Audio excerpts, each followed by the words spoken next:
in a bunch of different categories that you need to be striking in. And so we're going to bring him up to the stage. Can you guys wake it up for me one last time? He's unstoppable. You got good, you got great, you got You guys just clap any way you want to clap.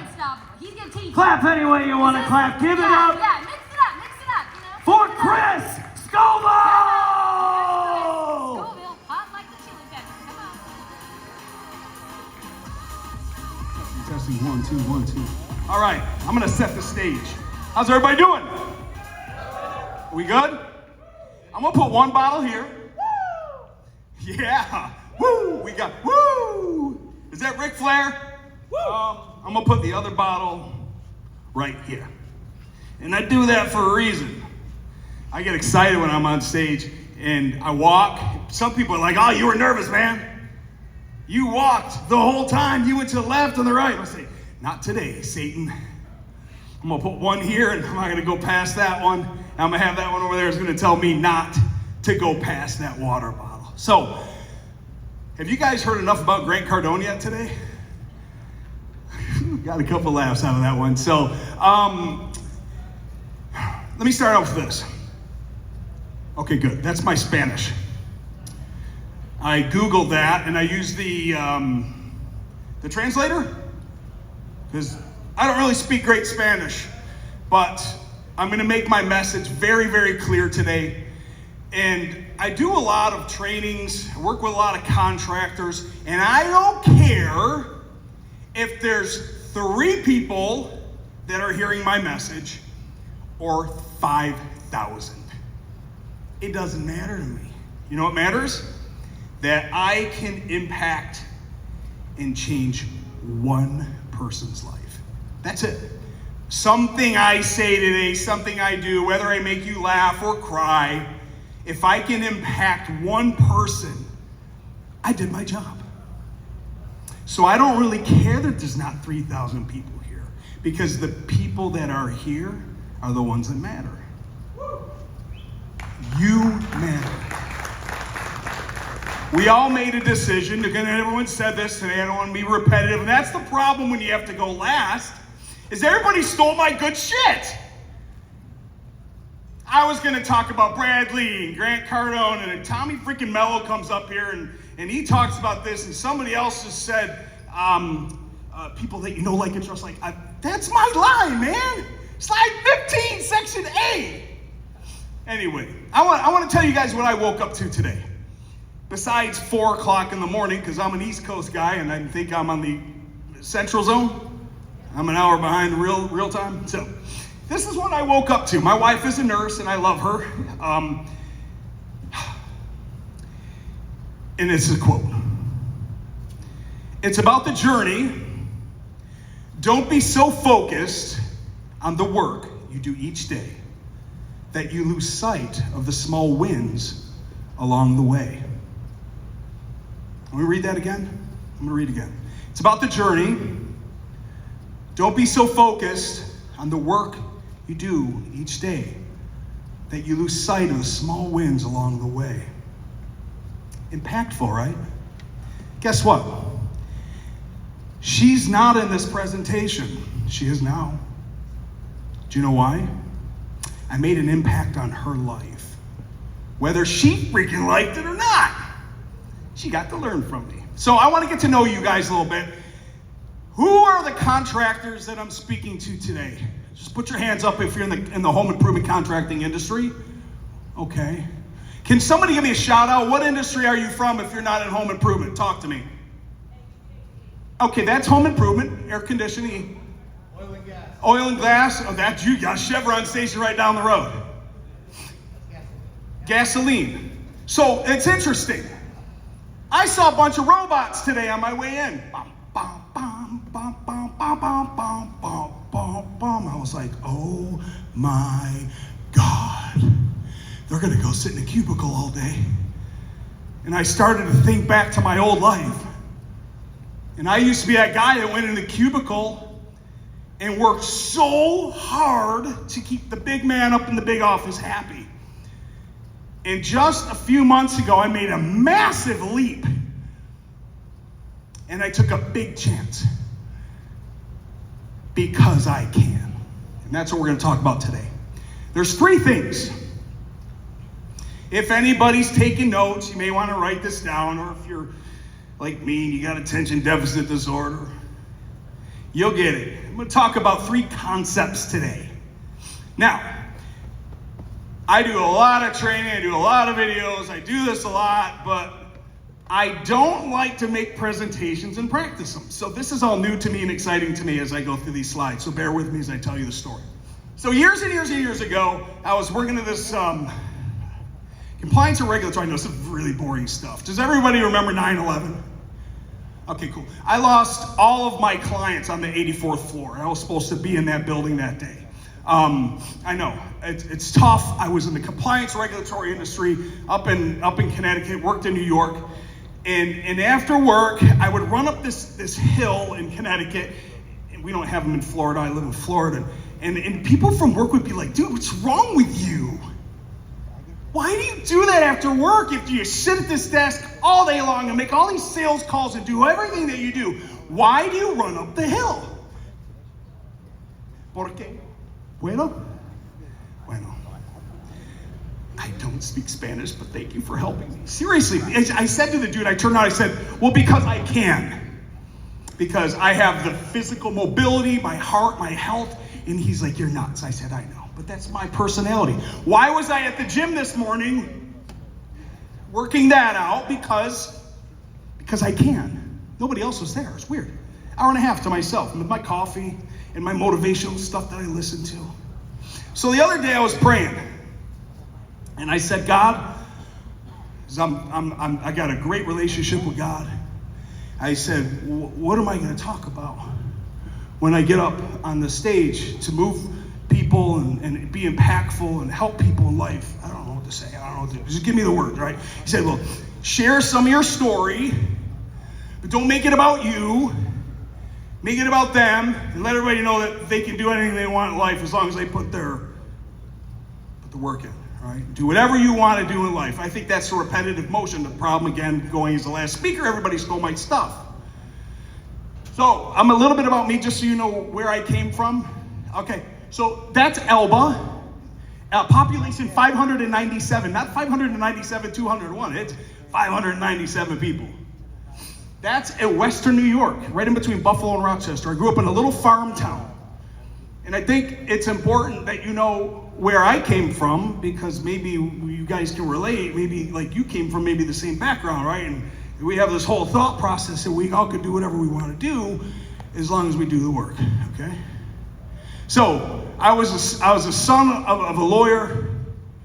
Both of my parents came from poverty and broken homes, like abuse and alcohol. My mom came from Scotland. Yes, I'm Scottish. I didn't get the accent. I'd be a lot better looking if I got the accent. The women laugh. The men are like, what's he talking about? Accents are attractive, apparently. So my parents grew up from a broken home. And my father raised me with this insane work ethic. And I'm like, why? Why is my dad making me be the youngest unlicensed plumber in town? I worked on all of his rental properties with Hank Horzempa. I was a plumber, I was an electrician, I did drywall, I painted, I did deconstruction, I did demo, I did it all. And I didn't know why until 52 years later. He raised me with work ethic, so I turn out to be the person and the man that I am today. Now, I'm not saying that I'm better. I'm not better than anybody. But I'm getting better as a man because of the work ethic that I have, because I can. I was the top door-to-door sales kid in town. Whoops. You see that wheelbarrow? That's not mine, but it looked like it. I'd go door-to-door selling whatever fell off the back of the farm trucks in that little town called Elba, full of migrant workers. And they loved their jobs because they worked and they made an earning and they were out of the countries and they were living here and they were doing the best they could to provide for their families. I'd go door to door selling cherries. Oh, cherry season's done, time to sell corn. Oh, let's go sell pumpkins. It didn't matter. I was really good. That's where I learned how to sell. And I wasn't scared to knock on anybody's door with that wheelbarrow. I'd paint, I'd shovel snow. And again, I'm gonna go back to my father. He always taught me when the job is done is when you sweep up, right? Like when the job's done, you make everything tidy. And 52 years later, it all makes sense. Because how you do what? How you do anything is how you do everything. Yeah? Makes a difference. Makes a difference in life. How you do things. How did this kid from Elba do in school? I was the best. Those are peacock feathers. I was the #1 C student in my high school. I was mediocrely awesome. If there were, and I forgot to mention, I moved from Elba to Batavia. In the class in Elba, we had 33 in our graduating class in 1989, and in the city it was 250. I was probably like 247. It just wasn't good. I wasn't good in high school, and my dad, it was tough. So he was an attorney, right? And I was always trying to find his attention because he was at work and all this stuff. And he's like, you know what? Because you're such a great C student, you're gonna end up working for UPS someday. I don't know. I didn't know what that meant. I did later in life. So I'm in school, and it was college time. It was college time. The career counselors told you that you had to go to a 4-year university. So I went off to Plattsburgh and I got a speeding ticket there, and I came home to get that speeding ticket out because I didn't want to get in trouble. And that's when I found my father dead in the garage. 17 years old. I came home from school to get the speeding ticket out, and I found my father dead in the garage. Lot for a kid to handle, right? So I'm 17. Dad's dead. I got my mom and my sister. Now I got to be the man of the house. With what? How am I going to do this? I stepped up. I became the man of the house. And I did what I had to do to go figure shit out. So, now comes the roller coasters of life. Roller coasters, right? Ups and downs, trials and tribulations. God, why did you do this to me? Stiff arm. He didn't do it to me, he did it for me. He gave me the strength to become the man that I am today. That's what he does, man.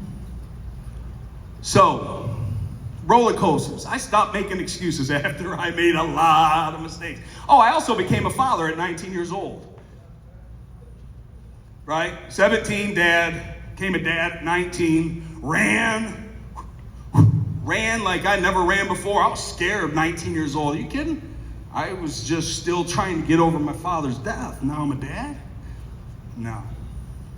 Found success, worked, made tons and tons of money, lost it all. 2008, 2009, the mortgage industry crashed. I was in the mortgage construction permit industry. I've been in finance for over 27 years. So if you see this silly shirt, it means I got your money. I got your money. But I want to give it to you. So I lost it all. 2007, 2008. Guess what I ended up doing? You know. What did I end up doing? Where did I go work? Come on, you know, you've been listening. I see you. Where did I go work after I lost my job? UPS. Got him back. Got my dad back. Didn't do it on purpose, just needed a job. UPS drivers make over $100,000 a year. It was a good job. I needed a job, but guess what that job did? I learned how the importance of a dollar all over again was. Like, I lost all concept of money because I had it. And in 2008, 2009 in the mortgage industry, I didn't have it anymore. I was driving a brown truck in Tampa and it was 150 degrees in the back because there's no AC in there, and I learned the value of a dollar all over again, and I got it back. Why? Because I can.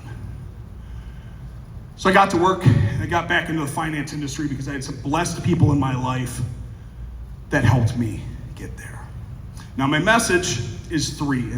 It's because I can, and it's not about me. It's the stories that I wanted to share, that maybe you've been through some traumatic experiences in life and you can relate to what I'm talking about. Because I truly believe that you can do anything when you say, because I can. Now, I believe that you can do anything. Porque tú eres? Thank you. Thank you. And I don't want anybody to think that this was disrespectful. I did everything that I could because I knew that this was going to be more of a, Spanish speaking. I did everything that I could to bring that into this without, butchering it as badly as I could, because I butcher everything. So, what is society saying to all of us? It's just disgusting. And this isn't about politics. This is not about religion, although he is my savior and I follow his guidance.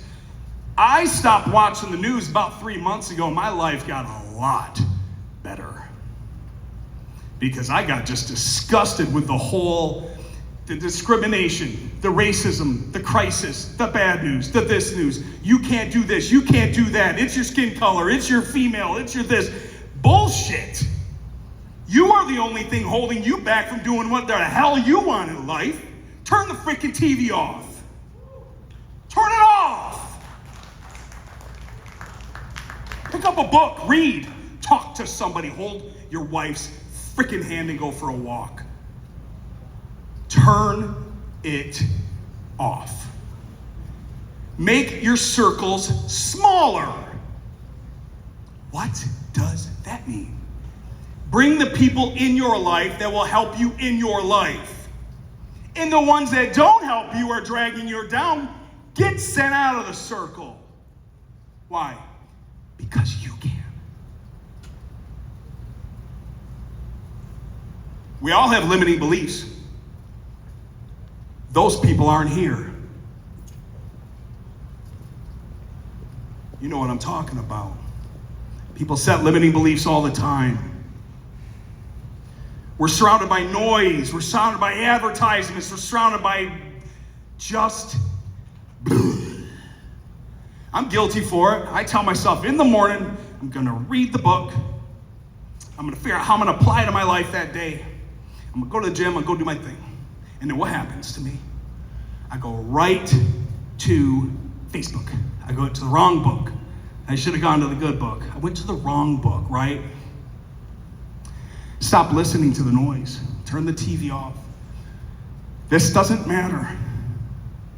What you do in life and the legacy that you leave behind for your family and your friends and the people that you love, that's all that matters. None of them care. So stop. Don't feed into this stuff. You can do this because you can. You control all this stuff in your mind and what you do every single day. Get uncomfortable. Oh, I'm real good at getting uncomfortable, right, Alex? Alex is my business partner over there. We built a software company. It's called Blue Pages Pro. We started 5 years ago. We failed forward fast so many times, and we finally fell into the right business 2 years ago when we got focused. But I had to get really uncomfortable 2 months ago and retire from a job that paid me $350,000 a year. I left. And at 52 years old, I believe in that partner of mine over there, Alex, and that business that much, that the money didn't matter. Because I was ready to get comfortable by being uncomfortable. You got to force yourself out of it because familiarity breeds stagnation. If you feel like you are in a job or in a position or you are, and I'm telling you guys, and I'm not picking on those folks that were going to work today because thank God they're working. But man, it was like this. You remember Pink Floyd when they were going to a little meat grinder? I was just hoping that those people weren't in stagnation of feeling like, oh, I got to go and sit in that cubicle and do something that I don't like to do. I'm not saying burn all the boats. Hide a boat in the back. Burn the boats, but hide a boat for you. Be careful, but be comfortable getting uncomfortable. Sometimes that's the only way you can push yourself forward. I'm comfortable. I'm very uncomfortable right now. I made a big move. I said bye-bye to the easy money. And now we're gonna let the work start. It's exciting though. Stepping out of your comfort zone is essential for growth. We all do it. And success lies beyond the boundaries of comfort. Is anybody, and I'm gonna do show of hands, is anybody really uncomfortable with what they're doing right now? And has been in this position before? Got one in the back, 2, 3, like it's really scary. Because there's a dream that you have inside of you that you wanna do, that you know that you need to do, but you're like on the cliff, but well, can I do it? Can I afford it? I don't know, I can't answer that for you, but I can tell you I went through it. But I knew when the timing was right, the timing was gonna be right. And the timing is right now. Do it because you can. Differentiate. I gotta probably get moving. I get going like Pastor Scoville up here. I'm getting off the rails a little bit. Differentiate. Doctor just said this. People do business with people that they know, like, trust, and remember. What are you doing in life, right now, in your life, that's memorable? Do people remember you after a sales call, after an air conditioning installation? What are you doing? Do you park on the street, not in their driveway because you don't want to leave oil marks? Do you bring a 4x4 mat and roll it out at the front door? When you go in, do you put booties on your feet? The little differentiating things in the home improvement industry and whatever industry you're in, doesn't matter, will set you up as a differentiator in the industry that people will remember you. So even if you don't win the job, you're gonna ruin it for the guy that follows you. You park in the street because why? They're gonna be like, why didn't you park in the driveway? Why didn't you park in the driveway? Well, I don't know, maybe you have a cracked sewage line, I don't want to break it. Wow, that was thoughtful. Well, why'd you put the carpet down? Why'd you put the carpet down? I wanted you to see our branding and our logo, and I wanted you to know that this is how we care for properties before we do an installation. Okay, cool. Well, no, don't put that on your feet. We have dogs, don't worry about it. Come on in, we got tile floors. No. How I treat your floor is how I'm gonna treat you when I do the installation. What? And then I do this whole thing in training called getting a micro yes. You're gonna wanna follow up with me. I don't have a fancy QR code, but I'm in the back. Getting a micro yes at this point when you're in the home sets up the stage for the bigger yeses down the road. Mr. and Mrs. Smith, I'm gonna go get in the attic on the roof or go look at your air conditioning system to see how the filtration is. When I'm done, we're gonna sit down so I can go over you with the findings, okay? Where can I set this stuff down? And they're gonna go, oh geez, that's nice, huh? Right over there on the kitchen table, cool. Micro yes number 1. They're already nodding. I'm gonna sell an air conditioner. Be memorable how you show up. It doesn't matter what industry you're in, gas, oil, air, financing. We got great financing people in the back. All the great business partners are here. When you're making that call and you're doing that demo, be memorable. Porque nosotros podemos. This is the second time I looked at this. I never really know what I'm gonna say. I just try to speak from my heart. That's why I'm here. That's why I made the trip. My goal is to be a differentiator and maybe move someone. Each and every one of us has the ability to overcome obstacles, achieve success, and make a positive impact. Because I can, because you can, because we can.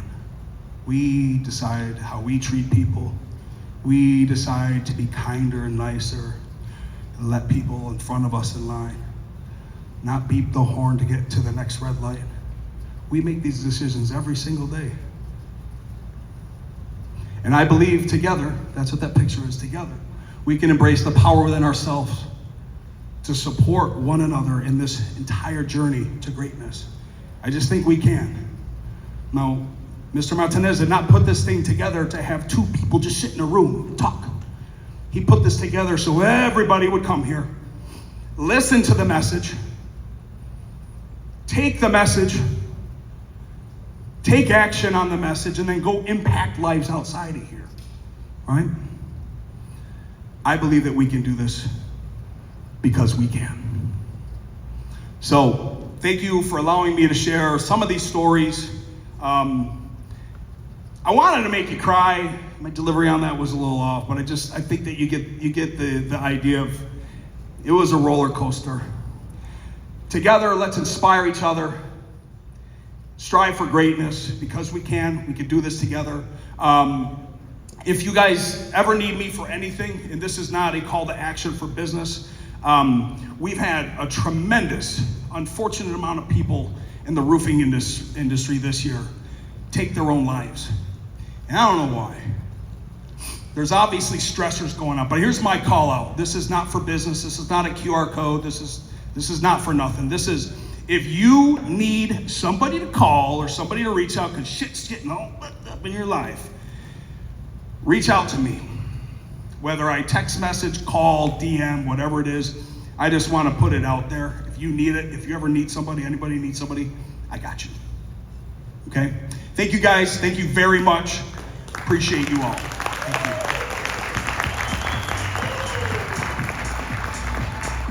Oh yeah, oh yeah. Great job. Give it up, Chris Govo!